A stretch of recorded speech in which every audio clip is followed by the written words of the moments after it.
You're Rick, right? I'm Negan. Ladies and gentlemen, you're listening to Journey into Comics, a podcast about comic books, video games, movies, television, and everything nerd, with your hosts, Nate Phillips, Brandon Stone, and Shuddy Boy. You know you're one bad day away from being me. Ladies and gentlemen, welcome to another episode of Journey into Comics. Today in-house, Brando. Hey, what's up? You're at my house. I am. How was the drive up? It was okay. I noticed that as you get closer to the northern part of the state, everything's crazy. Okay, how do you figure? Well, because there's just billboards everywhere. Okay. Where you have Crazy D's, truck stop. And you have Crazy Kaplan's fireworks. And it just makes me think of, Crazy Taxi. Okay, I like Crazy And so, Taxi. all these places that they get that voice actor that does, the narrator for, for the overvoice for Crazy Taxi. So you were hearing that when you were driving I was up. Crazy D's come in and save some crazy money. Awesome. It's I just kind of it every time I drive up here. I always notice something different, and that's just I just saw Crazy D's and I just saw the Crazy Taxi. Dude, I love that you brought Wyatt up. I did, and he got to experience the room. Yeah, which was pretty cool. He doesn't understand the room, but no, he doesn't understand Don't Touch either yet. So. Yeah, so we're gonna keep him out. But if you guys do hear some crying, it's because he's in the other room crying. Yeah. Obviously. So today, Brando. Yes. We have guests. We have some very special guests. They're Skyping in through the interwebs. Yes. Justin and George from Speak No Evil, welcome to the show. Hey guys, thanks for having us. All right, so that was Justin that said hi first and George that was second? Yes. Sure. I'm not too sure. It was kind of at the same time. Doesn't matter. Okay, fine. That's cool. So, what's up, guys? How's it going? What's up, man? How are you doing? We are good. I guess I'm just gonna have to go by names and give you like to start. Let's go with all right. So let's just get into the thick of things, guys. You guys have a comic book that's on Kickstarter right now. It's Speak No Evil. Let's talk about that to start. Who wants to kind of give our listeners a rough synopsis of what your book's about and why they should be interested? I'll go. He's better at doing the rundown, a lot better than I am. Okay, yeah, I know how that is. All right. Okay, so Speak No Evil is a action-adventure story with horror and comedy elements. Have gotten by for years by scamming people, stealing stuff, just sort of living on the outskirts of society. They don't really have parents as far as anybody knows that's reading the book. But unfortunately for them, they steal from the wrong guy. And it's the leader of this very nefarious gang, and he kind of puts him on the run. He goes after him hard, try to pay him back for stealing from him. And the boys end up hiding out in this abandoned cabin they find in the woods. The interesting thing about the cabin is that 10 years before the boys get there, H.P. Lovecraft and Nikola Tesla used it for experiments. They tried to contact other dimensions, and they were successful. So they brought things through that terrified them, so they packed everything up, abandoned the project. And they meant to dispose of the stuff, but they left it there. So when the boys find it, it kind of sets them on this course that is going to change their lives forever. Oh, man, I love that concept. Tesla, H.P. Lovecraft, create these crazy experiments. I'm sure probably you've got different kinds of different elemental monsters and creatures that have come through different kinds of crazy circumstances and consequences that have happened from their experiments. And I love that kids. How old are these kids? Silas is the oldest one. He's 14. Okay. And Edwin is the younger one. He's 13. So that Silas was 15. It doesn't matter. I don't remember off the top of my head right now. So these kids are, they're teens, and teens are, curious people. So obviously they break into this place and shenanigans happen. Almost instantaneously, I would assume. Yeah, of course. Yeah. They're not just going to sit on their hands. They've got to explore the place. They're just like, oh, this is boring. Who's Tesla? This doesn't matter to me. So let's talk about this. You guys are almost funded. You're really close. I think Brandon just checked. Was it under? It was $695 left to go. I think you said. The goal is $4,800 and it's at $4,105. See, that's awesome. So you guys are right there at the finish line. 8 days left to go. I backed it. I put my $10 towards you guys. I have to get a physical copy. The art looks awesome. Thank you. Thanks, man. Let's talk about your team. Who all is on this book? You want to talk, George? Yeah. So it's me and Justin. We're the creators. We got Samir Samau, who's our artist from Brazil. Chun Lin, who is our colorist. She is from China. And Ben Krieger, who I believe is from Arizona. He's our letterer. He's from Washington. Washington. Yeah. Damn it. Yeah, we know. U.S.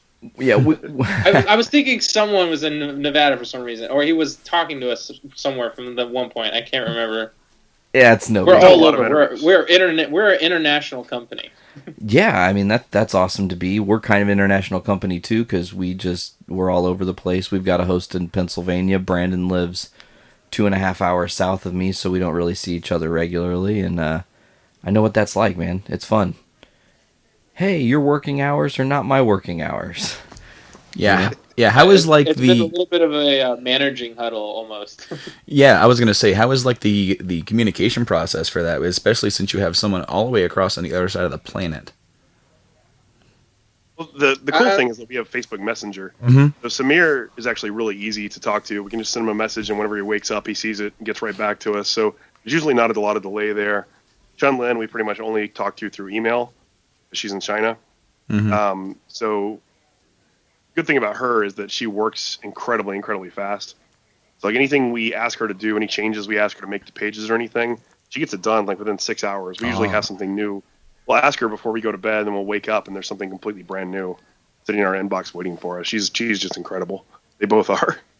Awesome. So like, is there like I take it that there isn't much of a language barrier then? No, they're both very. It hasn't been one yet. Yeah. Awesome. There's more of a cultural barrier a little bit with Samir. Yeah. Because he didn't grow up in America, so he's not really sure about what things might have looked like in America in the 1930s. So when we tell him to draw something like a phonograph, for example, he may not draw it the way we envision it because he hasn't really seen a lot of movies that have phonographs. So if we send him an actual picture of what we want it to look like, then he can make that exactly. But if he tries to do it off the top of his head or off of what he's heard it looks like, it doesn't always come out exactly how we envision it. Good nonetheless, though. It's always good. Yeah, he's amazing. Yeah, that's so that's cool. Now let me ask you this: does that sometimes lead to neat things happening where he might not know what a phonograph is, and he, envisions one and draws you a picture, and you're like, "That's not it, but that's a really cool design. We need to use that for something else." Does anything like that? It has happened. Actually, it happened a couple times. Oh, that's awesome. Yeah. So you guys have a good flow of work with these people. That's really excellent. So now let's kind of get into the real fun part about Kickstarters. What are some of the rewards, you guys? And you guys can take turns tackling them in detail, but just get these listeners an idea of what they're spending their money for. Well, every little bit helps. I mean, if you can only contribute $1 if the story sounds interesting to you, but you just want to help us, $1 gets you a thank you in the back of the book. $5 will get you a digital copy. $10 will get you the physical copy and access to a special behind-the-scenes podcast that we're doing. The name of the book is Speak No Evil, so we're doing a behind-the-scenes podcast called Speak Some Evil. It's genius. I love that. That was pretty funny. It's clever. We're doing 2 of those, and the first one's available at the $10 level. If you pledge $15, you get the digital copy and the physical copy and the podcast. We have a retailer level, so if there's any shops out there that want to order multiple copies of the physical book to put on their shelves, please do. Right now we have $25 get you 5 copies, but if you want to order more, we can always work out a deal. Just contact us directly. At $25 for regular people, you can get the digital physical copy, both of the behind-the-scenes podcasts, and one of the 11x17 prints of your choice. And we have 3 really awesome variant cover / original prints that we're giving away with Kickstarter. They were done by artist friends of ours. The first one is James Linares, who's a local artist here in Houston with us. The second one is from Devin Kraft, who's a really talented artist from Dallas. And then the third one is from a guy named Chris Ryder, who we haven't even talked about this yet, but George and I are both podcasters as well. I do a show called Comical Podcast, and George does a show called Metal Geeks. Oh. And we have a guy named Chris Ryder who does a comic strip that comes out weekly in conjunction with my show, and the strip's called Horse Minions. It's based on characters that my co-host creates. But he did one of the variant covers for us, and it's really just awesome. This really eerie-looking cabin in the woods kind of thing. So you get a choice between one of those three as a print at that level. And then at $35, you get 2 prints. At $40, you can get the physical digital copy, both podcasts, and the shirt of your choice. We have 2 different really cool shirt designs. At $45, you get all 3 prints, plus all the copies and the podcasts. Oh, do we lose you? $50 gets you... I'm still here. Can you hear me? Oh yeah, you cut out a little bit, but hey, this is Journey into Comics. We're not professionals, so just pick up where you left off, man, and we'll continue on. You said I think you started to speak about the $50 level, and it cut you out. Okay, so at $50, you get the digital physical copy, both podcasts, 1 print of your choice, and 1 T-shirt. At $60, you get 2 prints and 1 T-shirt, and the digital physical copy, both podcasts. At $65, you get all the prints, 1 shirt of your choice, the digital and physical copy, and both podcasts. And then at $120, you get the physical copy, the digital copy, both podcasts, a copy of the original script for the book, plus 1 of each variant cover printed on an actual comic. Oh, that's pretty cool. Awesome. At $175, you get an original inked page from the comic. We have 10 of those we're giving away, and so far we've only sold 2. So there's 8 of those slots still left. That comes with the original script and the digital and physical copy, plus the 2 podcasts. And then I think that's the highest level we have still left. We have some add-ons. You can buy the 11 by 17 prints for $12 each. If you want to add them on. You can get either T-shirt for $25 each, or you can get any of the signed variant covers for $20 each as an add-on. Oh, well, I think you guys have some really awesome rewards, actually. What do you think, Brando? I mean, it's pretty cool. I mean, I've always been interested in Kickstarters because I've been having an eye on a few things that I've wanted to kind of do in the past. One of them, most recently, was the Coleco Chameleon, and that fell right on its face. What was it? It was a new cartridge-based gaming system. Ew. We don't have to get into it here right now. Yeah, okay. That is a whole that is something that needs to get unpacked. I've actually haven't talked about it on any podcast. You're gonna have to talk about it on Gaming Addicts at some point. Yeah, I think we will. But yeah. Is this your guys' first Kickstarter project at all? Yeah, it is. Yeah. Wow. For being your guys' first, I mean, it seems like you've done good marketing, you've done good research, and it seems that, I mean, fingers crossed. I know it's 8 days away, but trending like you guys are going to be successful, I would hope. I mean, I know you guys. I think so.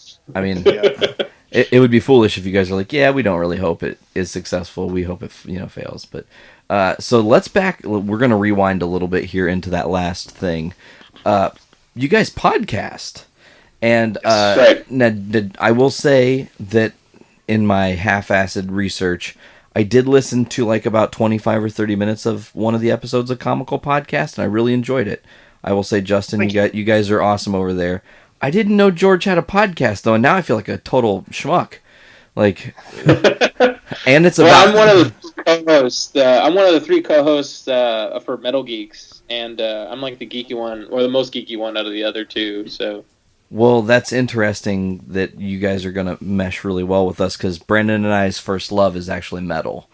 So... Oh, there you go. Hyper and actually today's episode with you guys on is going to be a nod to the metal band Iced Earth. We're calling the episode Pure Evil. Love it. Because you guys are, So, let's talk about your guys' podcast. Let's go George first. Metal Geeks. What do you guys do over there? I mean, where can people find this? I'm very interested to listen now.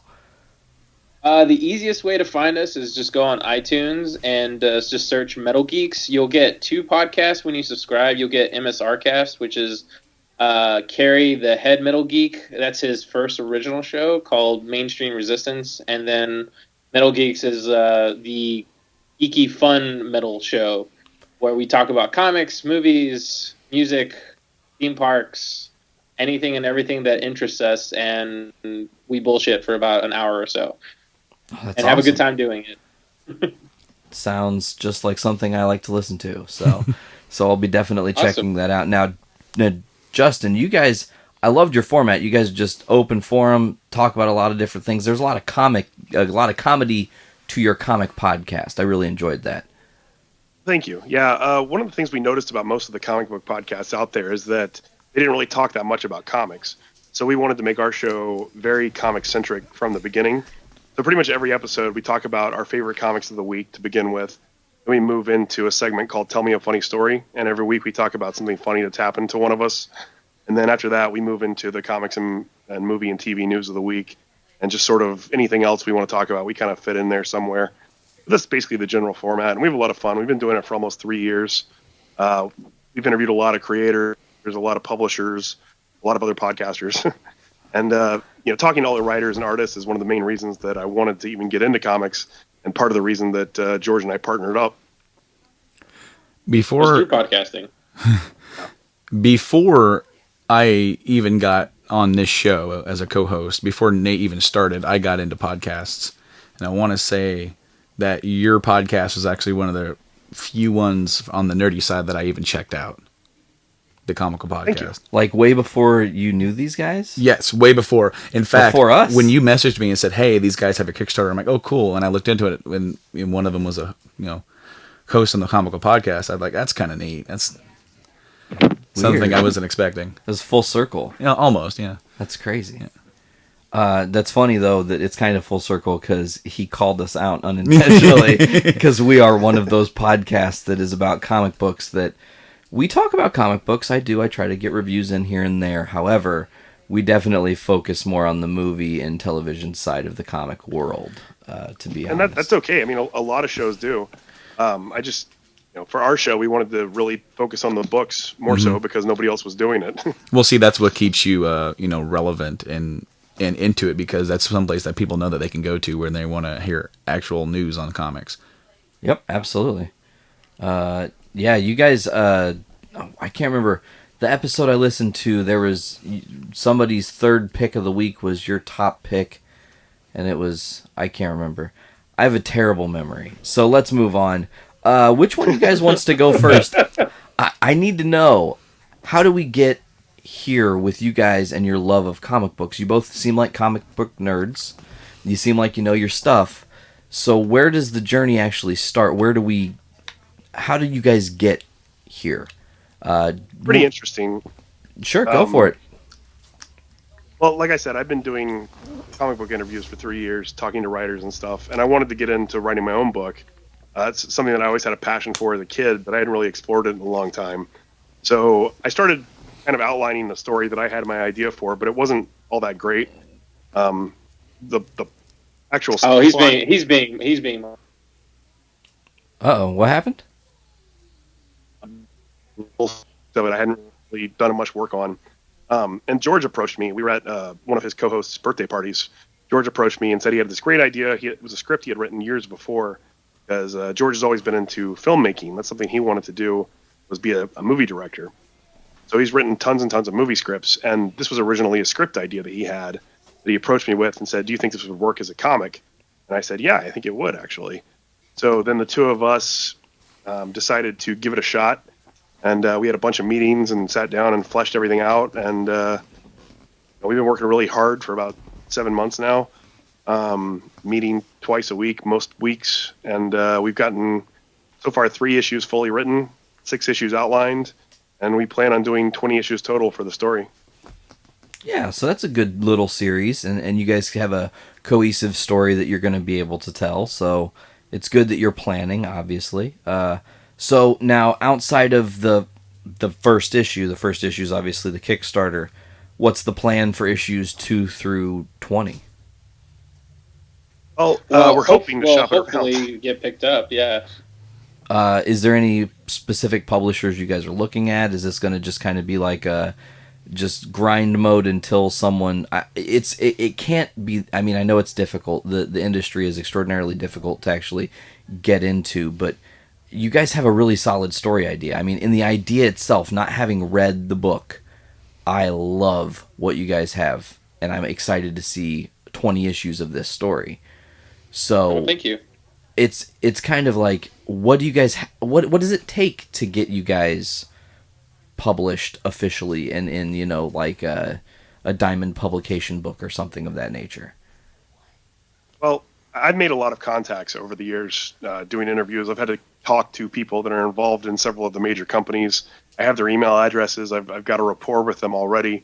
So I'm hoping I can use those connections to try to get our foot in the door, at least get them to look at our pitch once we have the physical copy in hand. If that doesn't work out, we're also friends with a bunch of smaller press companies that some of them have already expressed interest in taking the book and publishing it themselves. So we do have a plan in place if we can't get our foot in the door with the big ones, but we're hoping still. Man, that's exciting. So take us back to the beginning. We'll start with George this time. George, where does your love for comic books start? Like, you're little, you're a kid, your first superhero, stuff like that. Oh man, I wanted to be cool with the rest of the kids, and everybody was reading X-Men, and I was the only one watching the cartoon show.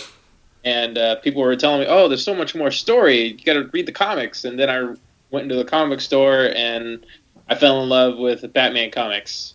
And from there, it just kind of took off. And I never really wavered away from loving movies. Movies has always been my first thing. And movies and comics these days, actually for the last, 15, 20, almost 20 years now, been kind of going hand in hand. So... Absolutely. And the smartest guy in comics I know is Justin. And so when I knew I couldn't afford to make this into a movie, I was like, Justin, what's going on? Do you think this is a viable story? And he's like, yeah, you should do it into a comic book. And here we are, 7 months later. Man, it's just you guys believed in each other, and you're near, like I said, you're near the finish line. So I'm really hoping to see that you guys get successfully funded. I know I'm going to plug the absolute hell out of this to get everybody to your page, to your Kickstarter, because as I've said like 50 times, I'm, gushing over here how good I love the concept. I like old school things. I mean, that's just who I am. So Tesla, that time frame, your story, it's awesome. Now, on the flip side, Justin, where does your journey into comics start? Like, where does the flame ignite for you? Well, I've always been a fan of cartoons and comic book kind of stuff. And I think the first comics I ever really read were the comics that were included on the back of the Masters of the Universe action figures. Cool. Remember those little 3-inch comic books that came with those guys? Yeah. So I Did you love. buy a collection of that recently, right? Yeah, they actually collected them all into one hardcover a couple months ago. Oh, badass. Yeah. I used to love He-Man. I still love He-Man, but I always did when I was a kid. And I read those comics, and that got me into it.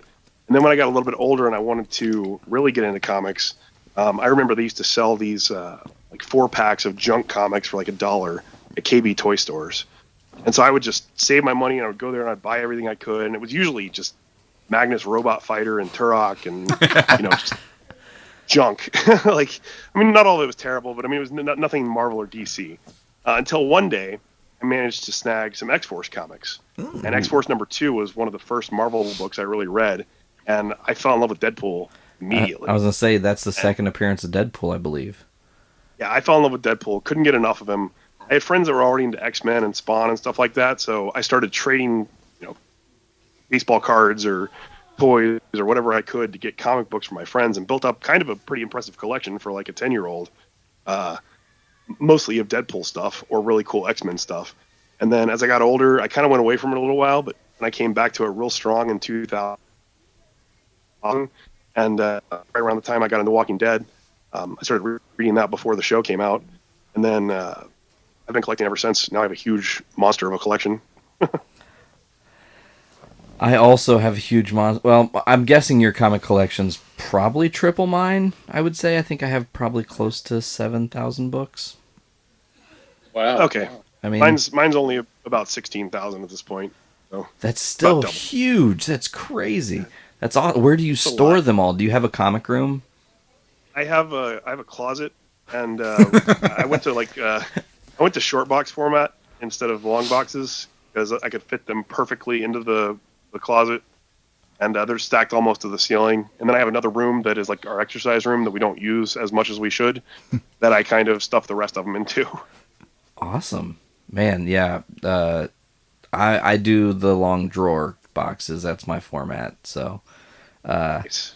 but you're beautiful at segueing. I love it. It's so good because I don't even have to do much work to talk about it. But let's real quick. You mentioned that you read The Walking Dead. I am a huge fan of The Walking Dead. I'm guessing you have issues 1 and 2. Damn it. They're the only 2 issues I'm missing. But they just recently released a web book. Brian Vaughan, I believe, is the writer. And he kind of made a deal with Image. They said, he said, hey, will you publish this book for me? And there was kind of a deal made. And he jokingly said, oh, I want to write something for The Walking Dead. And Kirkman said, yeah, let's do it. That's cool. Like, go for it. So he wrote this webcomic called The Alien. And I loved the concept of, first of all, before we get into the actual story, it's a pay what you want book. So you go to their site, you donate however many dollars you think they deserve. On the hindsight, I went a little flat. I probably should have given them more than $5 because I thought the story was really good. But what did you guys think, Brandon? I'm gonna kind of kick it over to you first. You read The Alien, man. What are your thoughts on this book? First thoughts that, I mean, without breaking into the story, is that it actually was visually different. It kind of had its own style to it. I agree with that. I mean, when you read like over 150 issues of The Walking Dead, you get used to the look and the feel of the book, and this was like instantly, it was like I was reading something else for a second until it kind of started picking up a little bit. It had no gray tones. It was all black, white, or there's the beauty, and you don't even I don't think I realized it the first time I read it, and then in my second read through, I was like, oh shit, there's blood and it's colored red, and it looks so awesome, Now, Justin, you told me you read it. George, you're out of the game for Walking Dead, from what I was told. Is that correct? Yeah, I got tired of the monotony of Walking Dead after a while, and I just kind of bowed out. And I let other people kind of like clue me in. I'm trying to keep up with the TV show, but it keeps making me not want to watch it. Okay. Well, that's a whole other thing we could talk about if we want. But so real quick though, Justin, what are your reactions on The Alien? Well, it had the big revelation of who the main character is. But I thought the even cooler revelation was that the contagion, or whatever you want to call it, The Walking Dead, is not just confined to America. I thought that was the biggest thing about the book, was that it revealed that it exists throughout the world, not just here. Yeah, it's global. This is the first time we've really seen that. Well, yeah, especially in the book. They've gone to lengths in the show to sort of like make it a little bit more broad, to where that this has been affected worldwide. Like, I think they even did like a little webisode series where they mention half-assedly that China kind of has this under control. Oh, wow. I can't remember what season that aired, but I do remember sitting there on YouTube watching all of those. But in the book, I think this is one of the very first times that they've ever definitely shown, but even spoke about it, like another country dealing with this sort of epidemic. And I mean, talk about better late than never. But like 150 issues later, we get the reveal on what's up with Rick's little brother, and that is the whole concept of this story. Is we have this character, Jeff. And he is in an alley, and he sees this little boy trying to get into safety, and there's walkers that attack him and obviously kill him, and Jeff tries to fight him off, and then he is saved by this knight, if you will, Claudia, and they kind of had some interaction together, and you kind of start to learn to like these characters, and I was like, oh, this is interesting. Like, I hope they do more of these.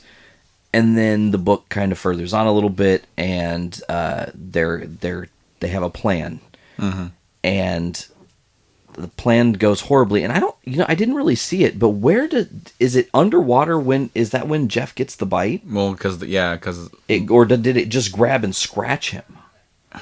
Because it looked like a scratch to me. That's what I thought too. The panel didn't really. That was the one thing I was a little frustrated. It didn't really convey very well whether he was bitten whether it was just a scratch. You never really saw the altercation up close because of the panel that they used to describe that scene when Claudia fell in and he tried to save her. But then it's over, and Jeff has admitted his fate, where we get the huge reveal of his brother Richie. And Richie, I was like, oh, Richie, cool. Who's Richie? And then it was like, they call him Rick now, and I went, oh, fuck. Is this really happening? And then they just, list off everything that happens to Rick in the first book, and I'm just like, whoa, they're actually bringing this guy back. Awesome. They haven't mentioned that Rick had a brother since issue 3. I know, because I kind of forgot. Yeah. Yeah, I mean, I had to go back and read. A lot of people did. Yeah, but are you guys excited for Claudia to eventually find Rick, hopefully? I would assume that maybe some point down the line they'll bring her in. The thing is that the whole point of them, they're trying to get back to America. They're in Barcelona, Spain. Yep. I don't think we mentioned that, but they're in Barcelona. They're trying to get back, and he's trying to get back because he found out that his brother Rick was shot and is in a coma, and then all hell breaks loose, and then they have a quarantine. Because I think, Jeff, I just called him Richie. Didn't he say that he kind of decided to go wander the earth, kind of like Kung Fu or something like that? Yeah. He was just kind of being a vagabond. Right. Like he really couldn't find his way in life. He decided to just kind of take off. And yeah. And then his brother gets shot and all hell breaks loose, and it's beautiful poetry, that his brother is assumedly the last thing he was thinking about as he turned, and then, we'll hopefully see what happens to Claudia. Justin, what do you think? What do you think they could do with this new character that they introduced? I mean, it would be foolish, in my opinion, and I want your opinion. It would be foolish to just introduce this little book and then go, let's do nothing with it, right? Yeah, I think most likely we're going to see her appear in the TV series before we see her appear in the books. There's too much going on in the story in the books right now with the Whisperers and Negan escaping and all that kind of stuff. I think there's a better chance of seeing her show up on the TV series right off the bat. I wouldn't mind that, actually. that'd be really neat. I mean, because I'm someone who I really enjoy the series across multiple mediums. One of my favorite stories that they've done for the series was the first season of the Walking Dead video game that Telltale did, with the lead character, and that story is set in the comic universe, because they show the backstory for Lily, who ends up killing the governor in that story. And I would like to see versions of maybe a version of Lee or Clementine show up on the television show at some point. Oh, but I mean, I guess Lee is a little bit far too gone at this point, storyline wise, but definitely like Clementine. I would like to see something happen with that. I could see that happening for sure. So let's dive into some randomness, Brandon. Let's throw these guys some random questions. What do you think? Sure, go ahead. Random questions. All right. George, what's the last movie you saw in a theater? Yesterday, I saw Jungle Book. Oh, okay. Well, how was it? Way better than expected. The animation in that far superior than I can imagine. It's crazy to know that movie, 90% of that is all green screen. Mm-hmm. And they shot all of it on a soundstage, and then when you watch it, it doesn't look like a soundstage. Farvo did an amazing job with that. There's only one nitpick thing about the whole movie, but other than that, it's a good rendition of the Jungle Book. Cool. Brandon, do you intend to see the Jungle Book? Maybe not until it comes out. Okay, on video or DVD or something like that. I'm kind of in the same book, so I got to know what's the pick. What's your complaint? So, any of y'all familiar with the original Jungle Book? Mm-hmm. Absolutely.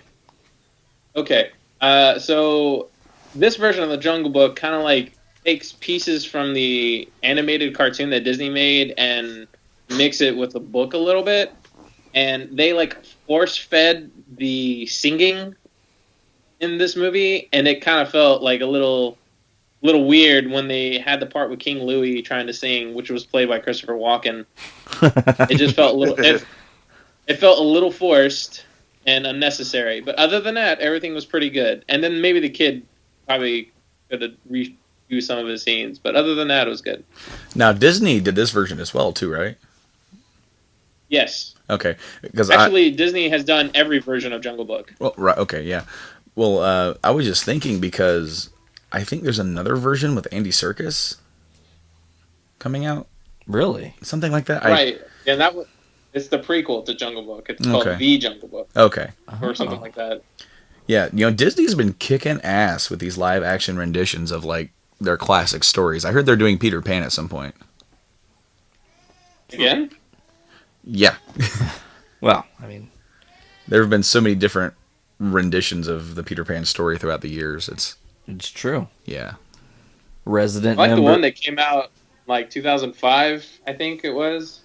Okay. Yeah. Oh, wait. It was around that time. Yeah. It was like 2005 or 2004.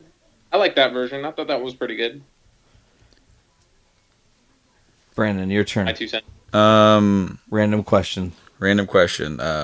We'll head over to George again since this first question I thought of since he hosts a something to do with metal podcast. What's the last album that you listened to? Ooh. Last metal album or last album? You gotta be more specific. Okay, well, I mean, we can do one of each. What's the last album, and then the last specifically metal album? I think you should tell him the truth, George. Uh-oh. I'm going to. That's why I asked him to specify, because I listened to a metal album like 4 days ago. Last album I listened to yesterday was M83's new album. All right. The metal album I listened to was... hold on. Let me check my Spotify and I'll get back to you, because I don't remember. Okay, that's fair. So we'll throw it over to Justin. Justin, what's your all-time favorite television series? Oh, that's a real tough one. That's what I do. I ask the tough questions. I think I have to go with South Park. Oh, fuck yeah. Yeah. Just in general. I mean, I love South Park. Are you Lord? Yeah. Yeah. Okay, Hot, good. hot, hot, hot, hot. Awesome. I wanted the metal album question. I don't think George answered it properly. Oh. Oh, no. Well, go ahead. Yeah, let's just continue on, Justin. They have a segment. On Metal Geeks called George Hates Metal. Oh. Because George is not the biggest metalhead of the group. I mean, Dave and Carrie, his two co-hosts, are hardcore metalheads. Like, they listen to everything. George likes some stuff, but George also doesn't like other things. Yeah, there's a lot of pieces of metal out there that I do not like. Okay. And I'm picky about my metal. Let's just put it that way. Respect. I understand that. I, too, am picky about my metal. If I was going to answer the question about the metal album, I would say the new Amon Amarth album is absolutely fucking awesome. Haven't yet heard it, Brandon. Have you? I haven't heard the whole thing, but I heard a song or two. I think it was on YouTube, or like maybe they did like a... I saw them share it on Facebook, and then I went and I clicked on it and listened to it. It was pretty badass. Sick. Yeah, it's really, really good. So according to my Spotify, I listened to Anthrax 4 days ago. Hell yeah. Okay. Throwing it back a little bit old school. Throw it into the new... It was a new album by Anthrax. Oh, right. How is that? It's actually really good. Cool.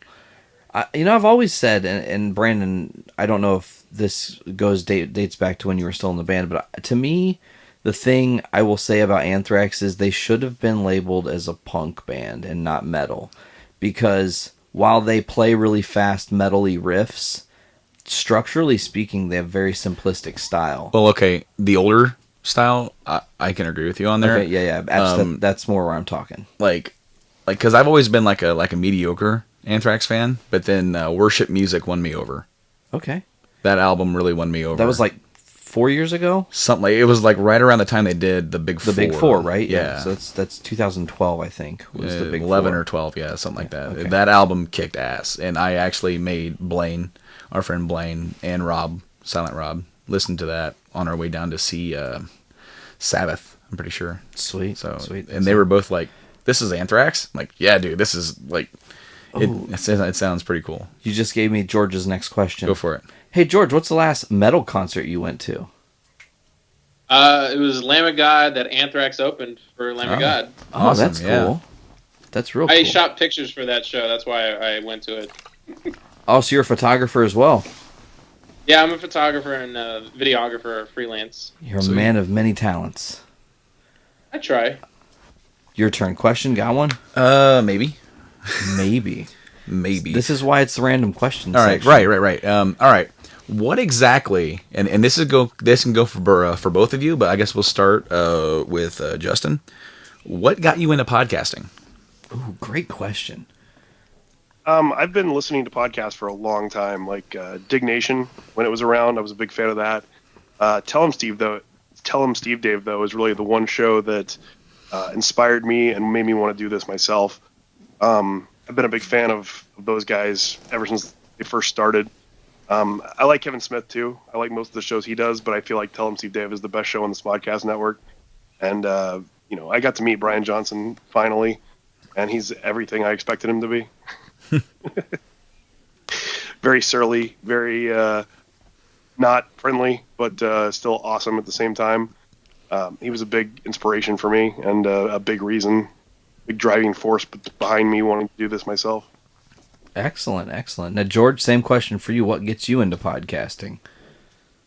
For me, it was Kevin Smith, and then Kevin Smith was a big introducer to it, and then it was like all the Nerdist shows that I started listening to.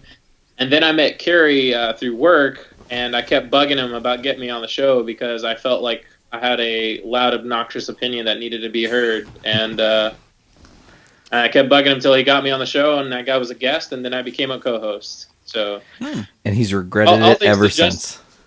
He probably has, but it was Justin's advice. So thank you, Justin, for making Carrie put me on the show. You're welcome, George. So then maybe this is the obvious question, but how did you two meet? Are you guys in the same town? Is it you guys in the same area? I guess I don't. You guys are all over the place. So yeah, how did you guys meet? We both live in Houston, and I had been doing comical podcasts for about 6 months or to a year, maybe. And there's a huge convention in town called Comic Palooza, and Carrie was the social media manager for Comic Palooza for a while. And they were having an event at one of the local comic shops. So when I posted about our show, he reached out to me. He was like, "Hey, I'm a fellow podcaster. Why don't you come down and we'll meet and whatever." So I went and met Carrie, and he and I kind of became fast friends. And we've been working together on various projects ever since. And he introduced George to me. I think first time we met was at that 15-minute sneak preview. Theater. Yeah, it was like a 15-minute sneak preview of Guardians of the Galaxy. It was the first time George and I met. Awesome. And we made each other laugh a couple times. And then he showed up for the podcast the first time he was on. And I was there too. Carrie did like a whole roundtable thing that day. And we hit it off. We've been friends ever since, I think. Heck yeah, man. That's awesome. And you guys, now the obvious question is, you guys don't have a podcast with each other dedicated to each other, like thing? Not dedicated to each other. That wasn't what I was saying, but that's like a really big what's that term? Like broship or bro friends. What's the word I'm looking for? Bromance. Bromance is the word, bro. I don't know. We see for the past 6 months. We've been seeing each other at least twice for about twice a week. For hours on end, yeah. Yeah, hours on end. So if we don't get enough of each other by then, then something's wrong. Maybe the better question would have been, will the Speak Some Evil podcast, which is a behind-the-scenes look of your book, spawn into a more of a full-time thing where you can alternately talk about story ideas, concepts, whatever you guys want to talk about, obviously. You guys have free reign to do whatever the hell you want. You're grown adults. I don't think so, but only mostly because of time depends. Constraints. Like we're so busy with so many different projects. I don't think that we'd have time to add another podcast to it. I mean, I would love to do a show with George full time. We have a lot of fun together, but the comic is enough, I think, for the two of us right now. It's really hard to find time to add more things to our schedule. Yeah, just wait till we start touring the book across the country. Then that'll be a lot more fun. Oh, is that the plan? I don't know. I'm just throwing big hopes in the air. Who knows? Dude, that would be amazing. If you guys are ever, well, I mean, depending on where I am at that time, if you're ever either in LA or Chicago, yeah, I can show you around. That's all I'm saying. Awesome. Okay. I'll take you up on that offer. I currently reside in Chicago, but there may be rumblings to be in LA before the end of the year. So either or. Go ahead. I have a quick question for either of you, whoever got this. How did you guys get hooked up with our good friend of this show, Seek Donnelly? Oh, great question. Okay, so when I first started Comical, we were planning on just doing reviews. We weren't really looking to be an interview show right off the bat.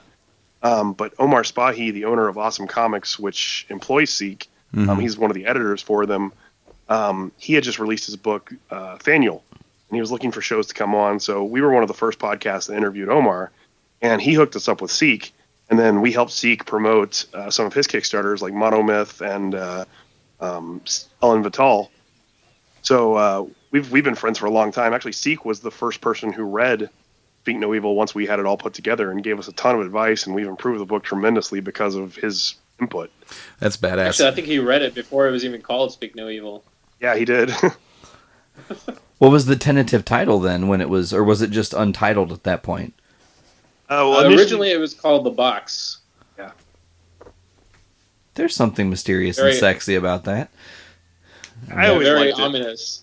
It was like the Pandora's box kind of thing, because the boys find a box full of the stuff left behind, and if they open it, play with the machinery, they may release things into the world they don't mean to. It was very much a parallel to Pandora's box, which I liked, but it worked better as a subtitle for the first issue than it did as the overall title for the story.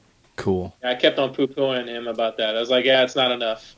Did you get another question, Brandon? You got one off your head or no? Not really. Do you guys collect anything like toys or figures or anything that takes up space in your house that you're like, shit, I gotta stop this? I just need to stop buying Ninja Turtle toys is what I need to do. Okay, I saw on your Speak No Evil video you were wearing a Krang shirt, I do believe. Yeah, that's right. Loved it. I was like, yeah, Ninja Turtles. The Ninja Turtles are my first love. So, yeah, man, love Ninja Turtles. I don't watch. I'm a big art collector. Oh yeah, are you? I collect a lot of original art pages from various artists that I'm a big fan of. I'm also a huge Deadpool fan. I've got a ton of Deadpool statues and figures and posters and all kinds of stuff. I even have one of the marquee posters from the movie that just came out, like the giant ones that covers up an entire wall. That's in my office. That's excellent. When I was a kid, I need to stop buying movie posters as well. I have too many movie posters and not enough wall space. When I was a kid, one of my first collections was a really the original Ninja Turtle figure set, and nice. Yeah, well, obviously I was a kid, so they were played with, but I ended up inheriting a lot from my cousin. Well, I used to have all these characters, all these offshoot side characters that they introduced, through the cartoon, and I haven't really watched the new cartoon myself. My boy's not old enough, and I just haven't had the general curiosity. However, I do get a little bit more each time I cross by the toy section of my local store I go into and start seeing all these newer versions of these old offshoot B characters that they had back then. I just get so giddy, and I really mark out. Have they made a Manta Ray yet? I think they have. What? I think they have. Yeah, I mean, they have. Yeah, they have. Oh, that's amazing. I have one of the old Manta Ray toys. Yeah, me too. Mondo Gecko. Mm-hmm. What was? Yeah, Mondo Gecko's in there. What was it? Genghis Toad, I think was his name. Or Kangas I don't think Toad? they got there yet. Was he the toy that he looked kind of like a tourist, or? Yeah. Was that the character? I don't remember. The one that really that I was just walking by, I didn't even pay attention. It was the that one android, the human android that looked very simple and chrome back in the day. Oh, I know what you're talking about. He had the spaghetti arms. Yes. He had the spaghetti arms and the cup hands. Yep. I can't think of his name though. It's some sort of human android, assistant android. I don't remember the exact name, but I remember that's his title. There were only a thing called the internet. There is. However, I'm not putting a halt to the show just to look up some android from Turtles. We've spent enough time on that, I guess. What are your aspirations outside of Speak No Evil for both of you guys? After Speak No Evil is hopefully successfully funded, and then you guys can get it into the hands of publishers to get all these 20 issues out, then what? We have other titles lined up. George is a font of ideas. Every time we have dinner, he pretty much tells me, hey, what do you think about this? And I'm like, geez, that's just as good as the one you came up with yesterday. He has so many ideas. So we have a lot of other stories we can tell, and we probably will tell once Speak No Evil is finished. That's excellent. I look forward to checking those out. So comical podcast. Let's talk about that for a minute. You guys are on iTunes, obviously. It's funny. I always say, how can you find your guys' podcast? Go on iTunes and search, and 9 times out of 10, you'll find any of the podcasts that you're looking for if you know their name. So you guys are on iTunes. How long have you been doing the comical? For 3 years? Almost 3 years, yeah. Man, that's crazy. We're entering year 2, and we are getting ready to hit episode 100, which is wild. That's like a... Oh, congratulations, guys. Yeah, I mean, A we're... big milestone. Yeah, we're You at guys what? doing anything special to celebrate? Can we talk about that, Brandon? Yeah, I'm pretty sure we can at this point. So we are going to be going to Villains Con, which is this comic convention in Danville, Illinois, which is kind of by where we originate from. And we're a part of like panel hosting, and we're going to be doing some interviews. Psycho Stick is performing. There's tentatively lined up that we're going to have something to do with the voices of Zed from Power Rangers, Goldar, and Rita. Oh, cool. Deanna Troy's going to be there, right? Yeah, Brandon? Marina Sirtis. Yeah. Trying to think who else. Not is... a villain? No, She's not a villain? She's a hero, but they have. Yeah, It's being hosted by this store called Vintage Villains. That is a collectible store. Thank you. I was in Danville, so they call it Villains Con. Not necessarily that it has to, but you have to be a villain to show up. I mean, what would that make us? I mean, we are one villainous podcast. We are. We're the most villainous podcast. And then I can't remember the actor's name off the top of my head, but he was the lead actor for Eureka. Chris, is his name Chris? Oh yeah. I think Brandon's probably gonna. I'm IMDbing it because that is. Oh, I thought he would just Facebook it, but yeah. So we're gonna be there. We're probably gonna host our 100th from Villains Con live. My tentative plan is actually to do a big trivia game, and I've got some pretty tough questions on that. Colin Ferguson, I was wrong. Oh, Colin Ferguson, nice. So yeah, that sounds cool, guys. That sounds like fun. It'll be. I think it'll be a lot more relaxing than our 50th. Oh gosh. Well, maybe, I don't know. We were pretty adventurous, and for our 50th episode, we tried to get every person who had ever been on the show at the same time in some facet, which included having a total of 4 people on Skype and a total of 6 people in the room plus us. Yeah. So it was an insane, packed, dumb day, and when it was time to start talking about what we were going to do for 100, it was like, let's just keep it simple. Yeah, as few people as possible. Yeah, we'll be teaming up with our buddy Wes. Yep. And the his Broadcast Podcast Network. Yep, and then he does stuff with them, and then so we're gonna be teaming up with them, and we're gonna be hosting panels, other events, whatever. It hasn't been exactly finalized what everybody's going to be doing yet. We need to get Wes on the show and definitely break down this whole weekend because we're gonna be there all 3 days. Yeah, it's gonna be a long one for us, but enough about us. Let's finish with you guys. Let's finish strong. Where can people get your Kickstarter? I don't think we even mentioned the link or how to find you or search you or any of those things. We just said, hey, find their fucking Kickstarter somehow. So let them know. The easiest way is to just go to graybearcomics.com. That's GRAY, bearcomics.com, and it'll take you straight to the Kickstarter. Or you can go to Kickstarter and just do a search for Speak No Evil, and that it should come up. Excellent. I hope it does. I hope so too. It does. Yeah, we're the first hit when that happened. Well, that's excellent. So you guys are just under $700 left, 8 days to go. I'm really looking forward to it. Brandon, did you have anything else you wanted to add to these guys before we cut this episode loose? I think I'm good, man. Okay. You know what? I almost want to bring it up. I mean, unless you guys have somewhere to be. Brandon and I don't know how big of Star Wars fans you guys are, but I recently came across an article. I recently came across an article that I sent to Brando that I think garners a little bit of conversation, and you guys can definitely join in. Have you guys seen the preliminary script leak for Episode 8 and what it might entail? No. Huh. Okay, Brandon, how do you want to start this? Well, okay, so Nate sent me a link. I believe it was Saturday morning at 2:03 a.m. I was sound asleep. It was the first thing I woke up to and read. Oh, Jesus. I'm sorry. I spoiled your whole day. Well, no, you spoiled the movie. Oh, that's true. If this is in fact true, if they don't change this because of they are in production with the movie, But essentially, somebody wrote a Yahoo News article. Chris Smith is his name, posted on the 22nd of April, and said the title is "Purported Star Wars Episode VIII Plot Leaks, and I really hope it's fake." Obviously, this person isn't a fan of what this is.